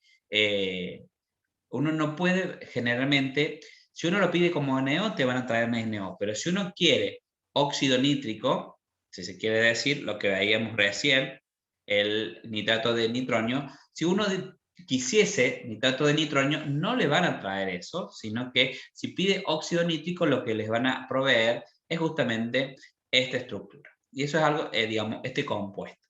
Y eso es algo que tienen que tenerlo presente porque el NO es óxido nítrico aquí y en todos lados y eso se debe a un uso y costumbre de esta molécula. A título informativo, bueno, eso de alguna manera, este tipo de excepcionalidades son las que valió a la IUPAC, o sea, digamos, a la Comunidad Internacional de Químicos, a tratar de generar una estandarización en la nomenclatura. Bueno, por este tipo de excepcionalidades que de alguna manera estaban muy presentes. Algo a tener presente es un gas y una de las particularidades que se tiene de este gas es que es paramagnético, ¿sí? ¿Por qué? Porque tiene, de alguna manera uno ya lo podría analizar cuando uno hace la suma de los electrones de valencia que tenemos un par impar, por lo tanto eso le confiere características paramagnéticas, ¿sí? Cuando uno hace análisis, de alguna manera, ¿cuál es la importancia del NO? Ya lo vamos a ver desde el punto de vista biológico, pero uno de los principales problemas que se tiene es que el producto de lo que les comentaba anteriormente, uno de los principales productos de la combustión interna de los motores, que se da, si se quiere decir, a altísimas temperaturas. Fíjense lo que les estaba comentando. Fíjense que esta reacción a temperatura ambiente no ocurre, pero cuando estamos cerca de los 1800 Kelvin, o sea que algo así como 1500 grados centígrados, fíjense que esta reacción se desplaza bastante hacia la derecha y eso favorece muchísimo su formación y eso hace de alguna manera que la liberación después con digamos, este NO, después en presencia de oxígeno puede reaccionar y generar NO2 y todas estas reacciones están involucradas en lo que se genera como lo que se conoce como smog fotoquímico o lo que se conoce como nodelina fotoquímica, que está asociada a muchos alteraciones de la atmósfera que son perjudiciales, si se quiere decir, para el desarrollo normal de la vida. ¿Estamos? Bien. Entonces, la obtención La que les comenté, la clásica obtención de NO es a partir de la combustión interna de motores, pero también nosotros en el laboratorio lo podemos llegar a generar cuando hacemos reaccionar, ponemos ácido nítrico y a ese ácido nítrico le agregamos un alambrecito de cobre, empezamos a ver la presencia de un gas pardo. Bueno, ese gas pardo se debe a ¿qué? A que se generó NO y ese NO, que es incoloro, en presencia de oxígeno va a dar dióxido de nitrógeno y el dióxido de nitrógeno es un gas pardo como tal. ¿Sí? Entonces, si no tuviésemos oxígeno en el medio, la reacción no veríamos, solamente veríamos de alguna manera que la solución se va poniendo celeste debido a la presencia de que del cobre más 2, ¿sí? Que se está hidratando, digamos, debido a digamos, al complejo acuoso del cobre. Y en el caso del NO no lo podríamos visualizar porque es incoloro, pero muchas veces se ve un color pardo. ¿Por qué? Porque estas reacciones ocurren en presencia de oxígeno y el NO reacciona con oxígeno para dar dióxido de nitrógeno. ¿Sí? Una de las particularidades que también tenemos que tener en cuenta es que el NO puede dimerizar y esta dimerización lleva a la generación del dióxido de nitrógeno. Y ahora una particularidad que tenemos en esta condición es que en el proceso de dimerización, esta molécula que era paramagnética, que tenía propiedades paramagnéticas, se convierte en una molécula de tipo diamagnético. Algo que es importante remarcar, si bien hemos identificado que el NO y el NO2, o sea, el monóxido de nitrógeno con el dióxido de nitrógeno, están involucrados en fenómenos perturbadores de la atmósfera y generalmente se los conoce genéricamente como NOx. El NO también es importante destacar que tiene una función biológica. ¿Por qué? Porque está involucrado de alguna manera en el mantenimiento de la presión arterial. También ayuda, si se quiere decir, en la respuesta inmunológica que que tiene el organismo, ¿sí? Y también está involucrado, o hace ya un tiempo que se conoce, que está involucrado en aquellos mecanismos que hacen a la memoria a largo plazo. Entonces, fíjense que el NO en muy bajas proporciones, obviamente, porque en altas concentraciones tiene un efecto tóxico y lo cual no lo toleraríamos, pero en bajas concentraciones tienen efectos muy importantes desde el punto de vista biológico. Es más, nosotros en el organismo, en el cuerpo humano, lo tenemos presente. ¿Qué pasa con él? ¿Qué pasa con él? Con el dióxido de nitrógeno, o lo que nosotros conocemos de alguna manera como el óxido nitroso, ¿sí? En el caso del óxido nitroso, de alguna manera es el que nos va a llevar a la generación por su hidratación del ácido nitroso, y después la ionización del mismo nos va a llevar a la generación del nítrico. ¿Sí? Uno que podría llegar a tener o hacer de análisis, fíjense que acá nosotros tenemos el análisis estructural, principalmente del nitrito, para que ustedes lo puedan ver en sus dos estructuras de resonancia. De alguna manera, hace alusión, si se quiere decir, al ácido nitroso como tal, para que ustedes lo puedan tener presente. Y esta estructura hace referencia al trióxido de nitrógeno. Nosotros nos vamos a tratar de centrar, o es importante que ustedes se puedan centrar en estas particularidades, en estas características que lo tenemos presentes aquí. Algo para remarcar del trióxido de nitrógeno es que uno lo puede encontrar en estado líquido, presenta una coloración azul intenso, es bastante bonito. ¿Por qué? Porque en combinación con otros que tienen color amarillo, cuando uno va a tenemos la posibilidad de hacer la conversión de esta cadena de óxido de nitrógeno, ve una paleta de colores que es bastante interesante.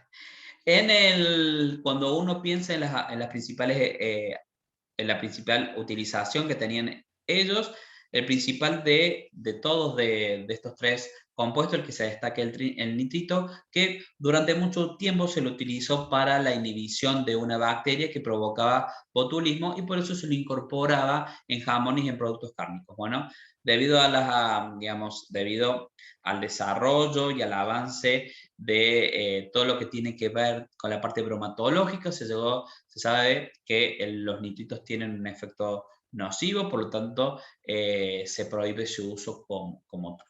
¿Sí?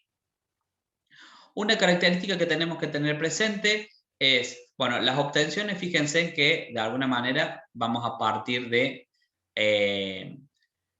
la oxidación, se quiere decir, del ácido nítrico, que nos va a llevar justamente a la generación del trióxido de nitrógeno. Este trióxido de nitrógeno en contacto con agua nos va a llegar a la generación del ácido nitroso.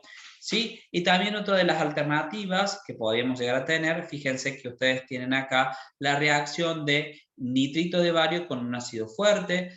Recuerden ustedes que el nitrito va a ser una base débil, por lo tanto tiene mucha tendencia a tomar protones. Entonces, en este proceso de protonación nos lleva a la generación del ácido, pero también está impulsada, ¿por qué? Porque a medida que se va generando el ácido, se va generando un producto que es muy estable, que es el sulfato de bario, que tiene una marcada tendencia a precipitar.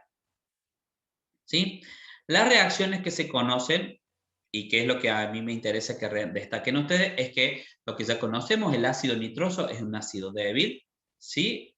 Donde la constante asociada es de 10 a la menos 4, y también tenemos que tener en cuenta que sus soluciones acuosas son inestables. El ácido nitroso también, como tal, tiene tendencia a descomponerse. Fíjense que en este caso es un proceso de desmutación, tiene tendencia a oxidarse y reducirse a la vez, y eso es algo que ustedes deberían remarcar.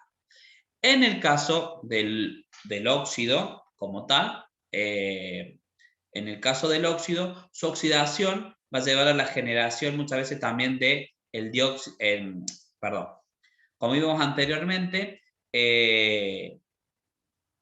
todas las familias de los óxidos de nitrógeno, de alguna manera, su utilización está principalmente basada en emplearlos, o todos van a ser, van a ser conducidos, si se quiere decir, para la fabricación del ácido nítrico.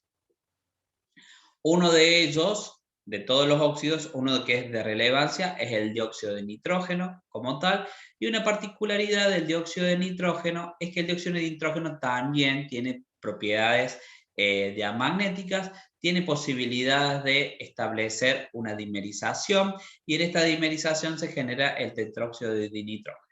En el caso del dióxido de nitrógeno es un color pardo, pero ahora cuando de alguna manera genera el dímero, se lleva a cabo el proceso de dimerización, se genera un dímero que es incoloro, ¿sí?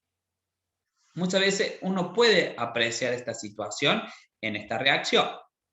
En esta reacción donde se genera el NO, que en presencia del oxígeno se da el dióxido de nitrógeno, muchas veces cuando uno enfría el sistema, porque generalmente se da de esa manera, cuando uno empieza a enfriar el sistema, se observa que ese color pardo desaparece, y ese color pardo desaparece no porque de alguna manera haya desaparecido el dióxido de nitrógeno, sino que de alguna manera se ha favorecido la formación de este dímero, y este dímero, a ser incoloro, justamente el equilibrio con la disminución de la temperatura se desplaza justamente hacia la formación del tetróxido de nitrógeno.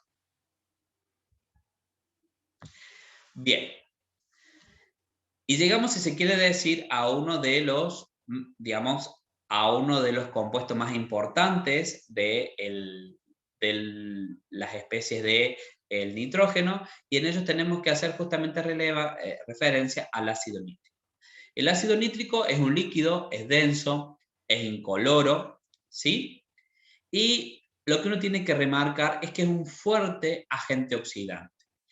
Es incoloro, pero muchas veces tiene pequeñas concentraciones de dióxido de nitrógeno, y eso es cuando uno lo analiza y lo ve a detalle, por ahí ve ligeras coloraciones o tonalidades amarillas. Esta es la particularidad, esta es la estructura, si se quiere decir, que tiene el ácido nítrico, que ya la hemos analizado en algún momento, ustedes si se recuerdan. Acá la estructura no está bien marcada, pero tiene una hibridación de tipo sp2, si se quiere decir, y al tener 3 oxígenos alrededor del nitrógeno, de alguna manera, o mejor dicho, al tener 2 oxígenos no hidroxílicos. Esto favorece, si se quiere decir, la polarización de este enlace y fácilmente se libera este protón del medio, lo que lo convierte en un ácido fuerte, y a su vez la especie que se genera es una especie que, con una carga negativa, la cual puede ser soportada por 3 oxígenos a partir de un proceso de resonancia. Entonces, todo favorece para que este ácido sea un ácido fuerte. ¿Cuáles son las principales utilizaciones que tiene el ácido nítrico? Principalmente en la disolución de solventes. La mayoría de los procesos de disolución de solventes lo hace por un proceso de óxido de reducción o un proceso redox, pero también, si ustedes se fijan, el nitrato es la fuente inicial o, digamos, es el precursor para la obtención de fertilizantes y explosivos. Principalmente, cuando uno piensa en la obtención principal se da a partir de la reacción de Oswald, que de alguna manera se da con la oxidación del amoníaco. En el caso del amoníaco nos da el monóxido de nitrógeno, el dióxido de nitrógeno, y eso lleva a través de un proceso de hidratación a la generación del ácido nítrico. Dentro de las reacciones de lo que les comentaba anteriormente, tenemos que tener en cuenta que el ácido nítrico es un ácido fuerte, es un ácido que lleva a la solubilización de metales, ¿sí? Y que dependiendo de las condiciones en que se esté utilizando, si es concentrado o diluido, nosotros podemos llevar, si es concentrado, a la generación del dióxido de nitrógeno, ¿sí? Donde acá fíjense que el número de oxidación es +2, o sea que lo llevo, de alguna manera, tenemos la condición para que, si es concentrado, la oxidación vaya de desde +5 a más, perdón. En este caso vamos de +5 a +4, que está concentrado, pero cuando está diluido logramos pasar desde +5 a +2, ¿sí? Algo que uno tiene que tener presente, y por eso muchas veces, no, por eso no, por eso el ácido nítrico y a muchos de los ácidos, pero principalmente el ácido nítrico, se lo comercializa en botella de caramelo, porque puede tener absorción en el UV, si bien generalmente digamos, la radiación que nosotros es radiación en el visible. En los laboratorios puede haber radiación de tipo UV porque haya una lámpara de esterilización o porque se necesite para alguna reacción en particular. Entonces, eso hace de que se pueda descomponer, ¿sí? Y bueno, de alguna manera para evitar eso se lo conserva en frasco color caramelo. Bien. Algo a remarcar del nitrógeno es sus propiedades redox. Si ustedes se fijan, el nitrógeno es un excelente agente oxidante, que es muy marcado en su comportamiento en medio ácido, no lo tanto es el medio básico, pero bueno, si uno analiza las pendientes en los diagramas de Frost se van a dar cuenta que las pendientes son pendientes de tipo positivas en el proceso de, si se quiere decir, en el proceso de análisis de reducción, y eso nos hace pensar justamente, bueno, eso indica que justamente soporta lo que vemos en los diagramas de Frost, donde se puede apreciar que son todas las especies del nitrógeno, la mayoría son excelentes agentes oxidantes. Bueno, acá tenemos algunos comentarios de los halogenuros de nitrógeno. Lo más importante a remarcar es que el nitrógeno no tiene disponibilidad de orbitales D y eso lleva a que no pueda formar pentalogenuros. Esto es algo muy importante, un concepto muy importante que, por ejemplo, lo diferencia con los elementos que lo acompañan en el grupo. Por ejemplo, el fósforo puede formar fácilmente pentalogenuros, ¿sí? También tenemos la posibilidad de analizar algunos, dentro de los halogenuros podemos visualizar el trifluoruro de nitrógeno, ¿sí? Y en este caso, cuando uno lo analiza,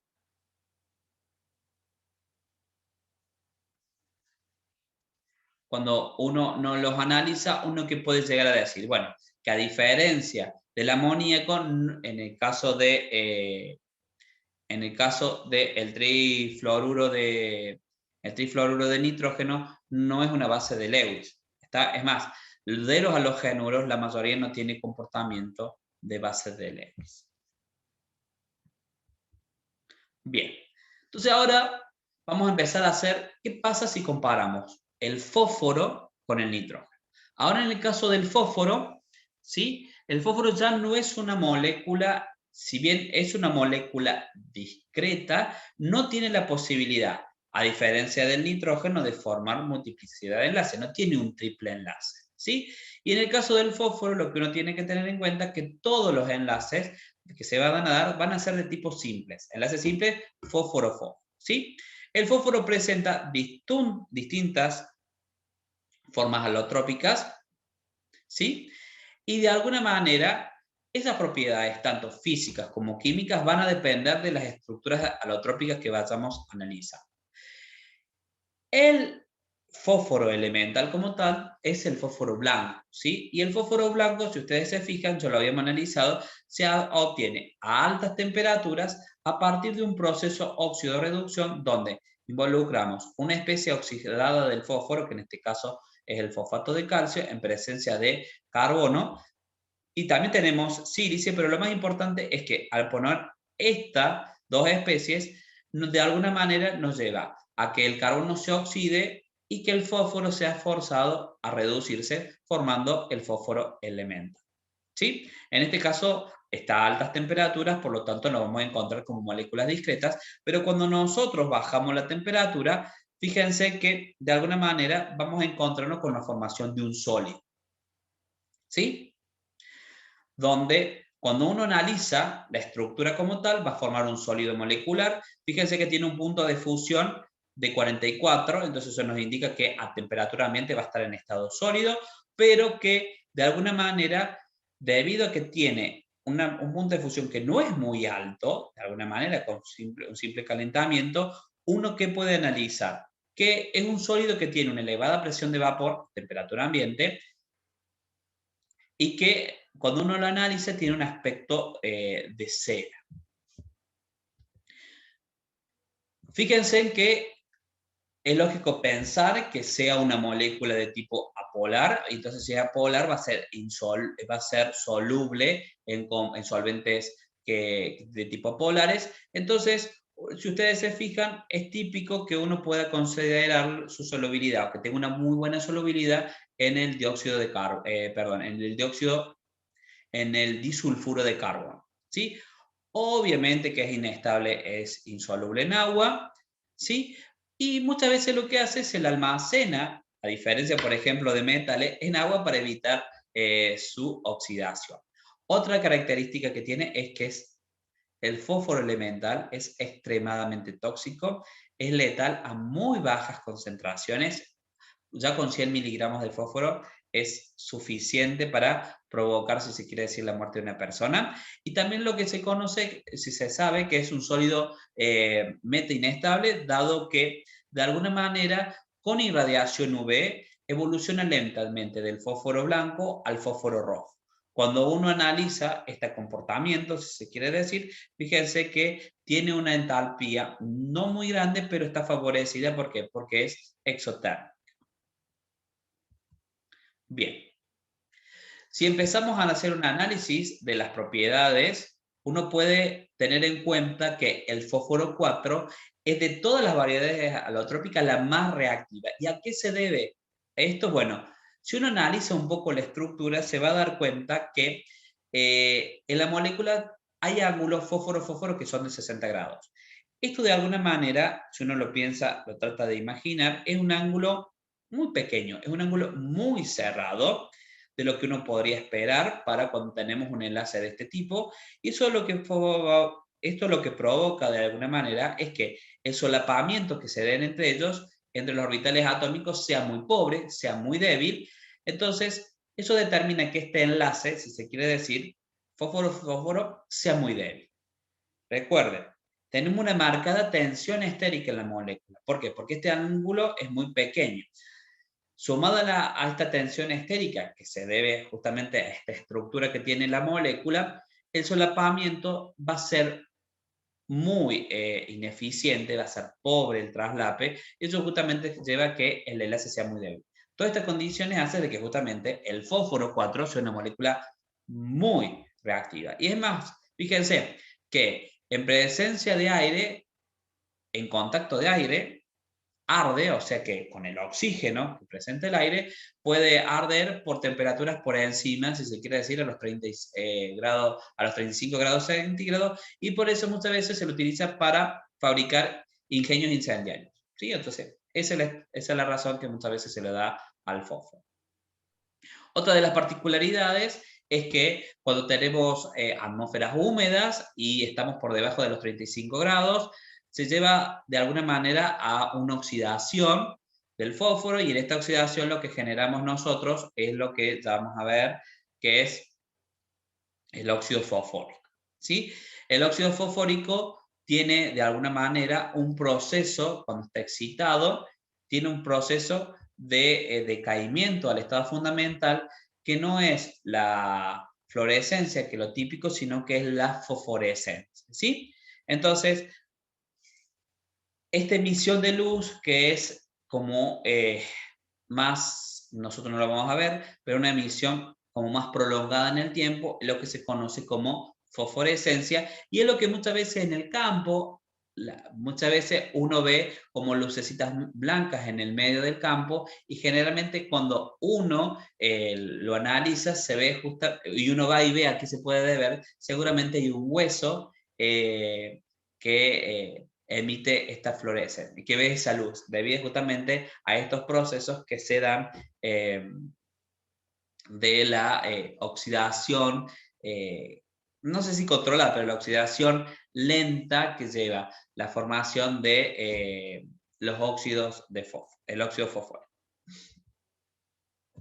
Lo que yo les comentaba anteriormente, de alguna manera el fósforo blanco reacciona lentamente, pero puede reaccionar y convertirse en fósforo rojo.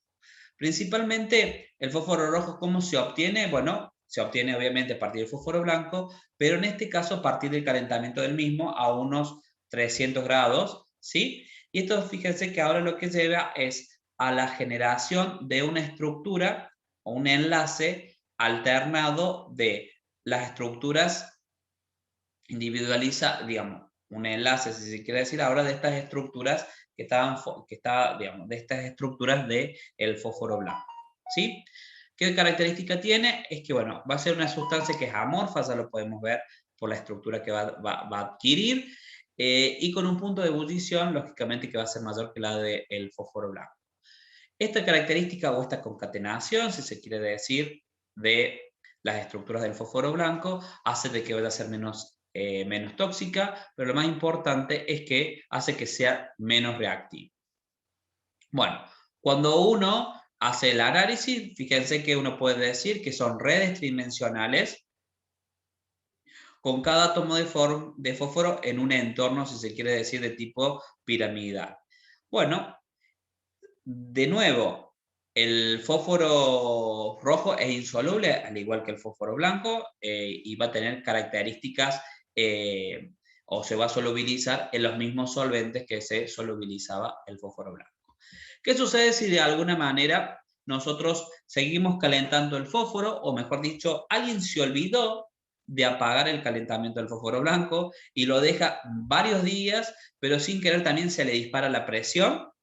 Fíjense que ustedes podrían obtener un fósforo que se llama un fósforo negro, donde contamos con una estructura de capas, y ahora, si se fijan, cada átomo de fósforo va a estar enlazado a 3 vecinos, como tal, en estas estructuras de capas. De nuevo, si ustedes se fijan, eso es una forma alotrópica que hasta el momento no se le ha encontrado ningún interés o ninguna aplicación desde el punto de vista tecnológico. Bien, dentro de el fósforo, los que llaman la atención o los que son de relevancia son los óxidos que se forman, digamos, dentro de las especies oxidadas, los que nos van a llamar la atención son los óxidos y los oxoácidos, y en los dos casos, dependiendo de cuál sea la demanda de oxígeno que le vayamos a dar al sistema, nosotros podemos llegar a generar el óxido fosforoso o el óxido fosfórico. Y hay algo que les tiene que llamar la atención, es que estructuralmente el óxido fosforoso y el óxido fosfórico no son fósforo 2, oxígeno 3, ni fósforo 2, oxígeno 5, sino que estructuralmente cuando uno hace el análisis son fósforo 4, oxígeno 6. La proporción se mantiene, si se quiere decir de alguna manera, ¿sí? Y dentro de los ácidos, los que son de relevancia son el ácido fosfórico, que de alguna manera es es un ácido débil, pero es el que tiene mayor fuerza desde el punto de vista de acidez. Y ahora también tenemos la posibilidad de pensar en la generación del ácido pirofosfórico, que el ácido pirofosfórico se da cuando, de alguna manera, dos moléculas de ácido fosfórico condensan, se unen, y en esta condensación lo que se libera es una molécula de agua, y esto es lo que lleva justamente a esta estructura como tal, que es lo que está presentado aquí. Dos moléculas de ácido fosfórico llevan a la condensación y a la unión de la misma por un puente oxígeno, y bueno, y a la liberación de la molécula de agua. Lo que les comentaba anteriormente, estas son las estructuras de los óxidos, ¿sí? Este es el óxido fosforoso y este es el óxido fosfórico. No es para que ustedes lo memoricen, sino para que de alguna manera tengan en cuenta que realmente estas son las unidades estructurales que se repiten, y eso lleva a que justamente sea fósforo 4, oxígeno 6, y no fósforo 2, oxígeno 3 como uno lo tenía o como uno lo aprendió o lo tiene siempre en la cabeza. Acá lo que tenemos que tratar de analizar es la familia, cómo es el óxido fosforoso y cómo es el óxido fosfórico, para que ustedes lo tengan presente. En el óxido fosfórico, para que ustedes lo puedan ver, el fósforo está unido, en este caso, fíjense que el fósforo está unido a 3 oxígenos hidroxílicos y a un oxígeno no hidroxílico, y en el caso del óxido fosforoso la estructura cambia un poquito y es bastante interesante que lo analicen. ¿Por qué? Porque uno lo puede pensar de la siguiente manera: uno de esos OH oxígeno hidroxílico fue reemplazado por un hidrógeno, y eso es justamente lo que determina la estructura del ácido fosforoso. Entonces, eso sí es por ahí de relevancia para que ustedes lo puedan analizar, y eso es lo que explica por qué uno es un ácido triprótico. Fíjense, acá tenemos 3 hidrógenos unidos a oxígenos hidroxílicos, y en este caso tenemos un ácido que es diprótico. ¿Está? Tenemos 2 hidrógenos que ponen tendencia a, digamos, de alguna manera, a eliminarse.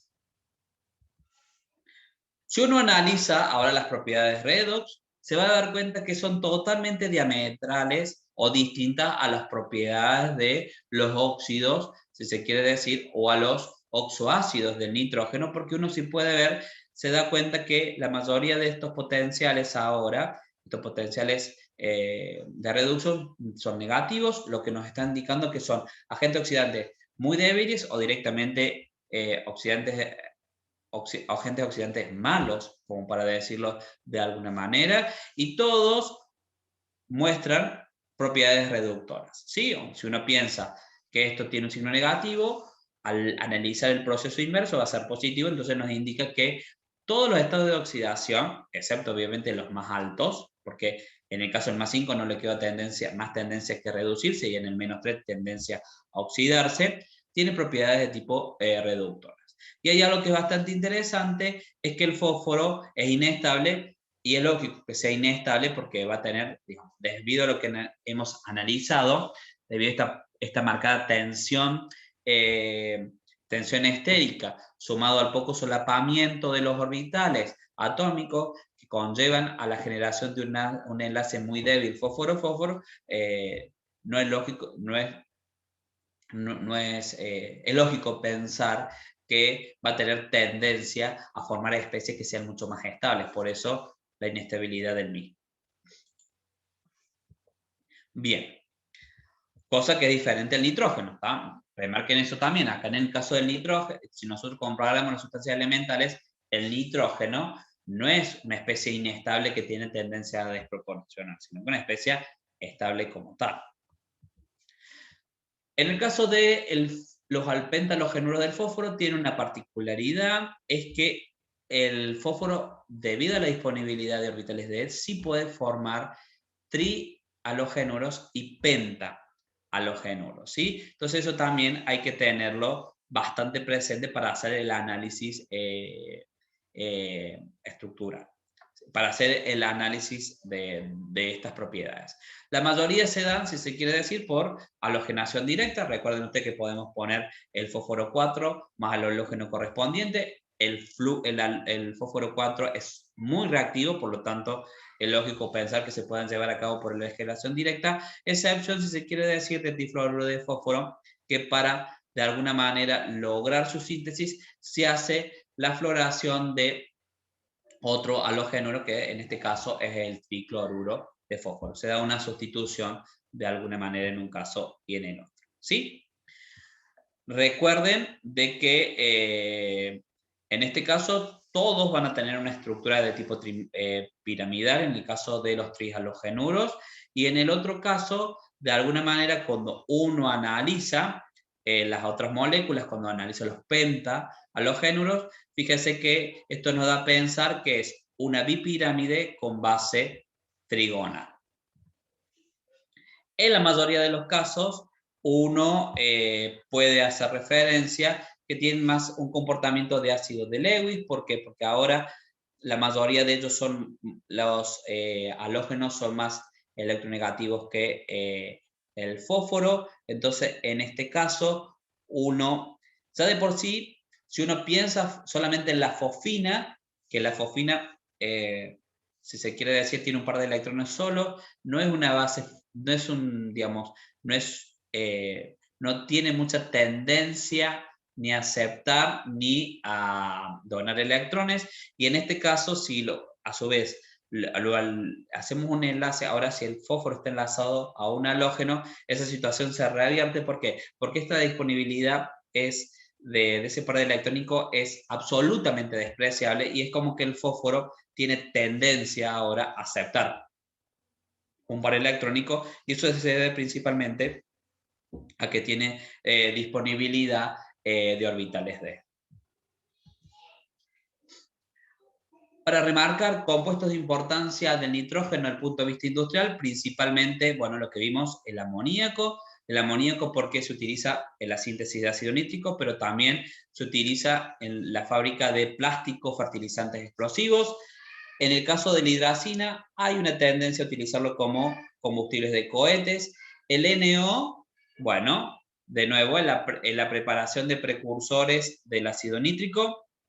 El ácido nítrico como excelencia, bueno, está involucrado también, de nuevo, en la fabricación de fertilizantes y explosivos, también de colorantes, ¿sí?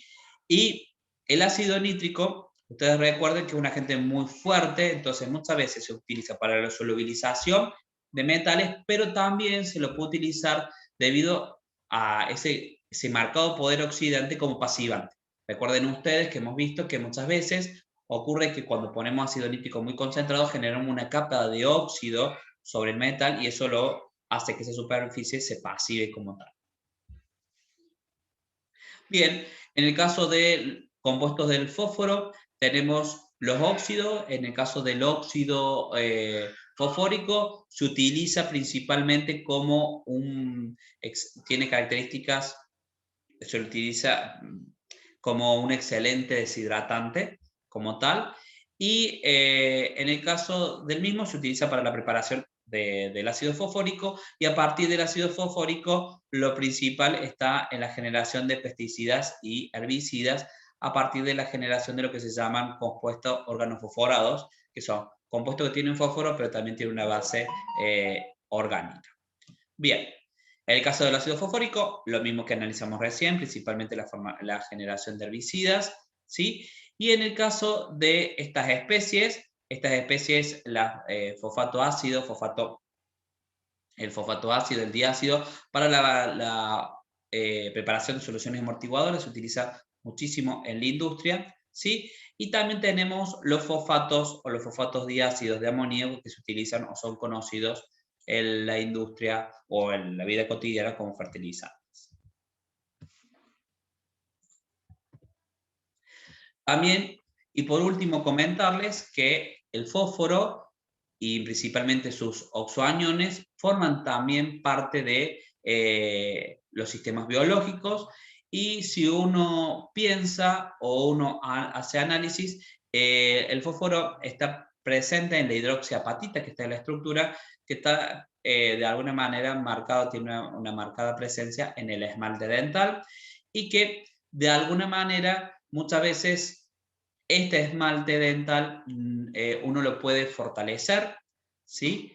Y evitar la presencia de caries cuando lavamos o tenemos un dentrífico con base de flúor. En este caso lo que ocurre es que el flúor puede desplazar este grupo hidróxido y generar la fluorapatita, y esa fluorapatita es mucho más resistente a los ácidos orgánicos y evita, o es una forma de prevención de las caries. También el fósforo es la base de los ácidos nucleicos, ADN y ARN. Si ustedes se fijan, estos ácidos nucleicos tienen la base pirimídica, la purínica, la base purínica y pirimídica, tienen digamos, en su esqueleto, vamos a hablar correctamente, tienen la base, si desea una purina o una pirimídica, tienen digamos, un residuo de azúcar, generalmente una pentosa, y después, si quiere decir, tenemos el fosfato. Y es a partir del fosfato que se da la unión de digamos, si se quiere decir, de un sistema con otro sistema, ¿sí? Y eso es lo que va determinando justamente la generación de esta cadena, que después, con la cadena de lado, va lo que habíamos visto en algún momento, por el establecimiento de puentes de hidrógeno, se va a generar la doble hélice que después determina justamente la conformación del ADN o del ARN, la estructura. Y también nosotros sabemos que el fosfato está involucrado como fuente de energía. ¿Por qué? Porque una forma de generar energía, de almacenar energía en los sistemas vivos, es a partir de la generación del adenosifosfato, que es el famoso ATP, cuya hidrólisis, de alguna manera, la ruptura del mismo, libera mucha energía, y esa energía es la que uno puede utilizar de alguna manera para los procesos biológicos que demanden energía como tal.